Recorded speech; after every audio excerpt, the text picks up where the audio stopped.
Hey, today we're going to talk about the basic guard stance and the importance of alignment. Roman, could you please get into stance? Yes. This stance is what some people call a candelabra guard. It's designed for heavy sabers. The hand is down, the point is up and towards the opponent's eyes, and the weapon covers the fencer's midline. Left hand is back as if holding the scabbard. It's really embarrassing to lose a duel because you tripped over your own scabbard. Not going to get you talked about in a good way. There are, however, some subtleties we need to pay attention to in this stance. The first of which is we want this saber to be dead down our center line with the hand in front of our torso. So we want it to be here so that if someone thrusts, they cannot simply go boink into the abdominal aorta. That's a bad day for us, but not a very long one. By doing that, and bringing the shoulder slightly forward, we now present our opponent with a stance where they have to pick a side. By forcing our opponent to pick a side, all we have to do to begin our blocks, which you can see in another video, is turn towards the side the thrust or the cut is coming from. Makes it very, very easy on us. You want to have your feet roughly 50-50, and generally speaking, you want to have your toes facing the opponent.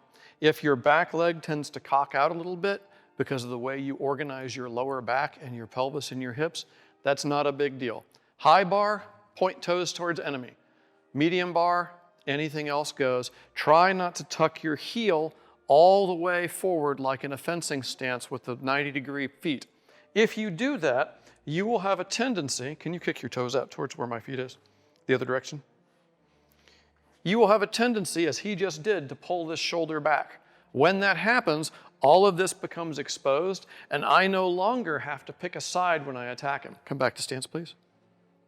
By keeping this shoulder forward and keeping this weapon dead down the center, now the opponent has to go one way or the other because thrusting right into this guard is a fool's game. He'll simply poke you back. And Roman definitely wants to poke you back. Made you laugh, haha. So pay attention to this. It is really, really important. And the primary reason that beginners get hit once they start sparring is they let the shoulder drift back or they try to make themselves safe by pushing a little bit out to the side. Stay in the center. It's counterintuitive as hell, and it's what makes our lineage a little bit unusual, but you will be much more secure as a fencer, and you will double an awful lot less with your friends. Thanks. Happy fencing.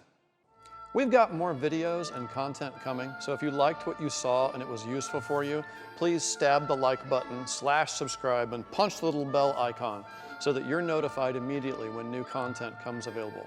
Thanks, and go do the thing.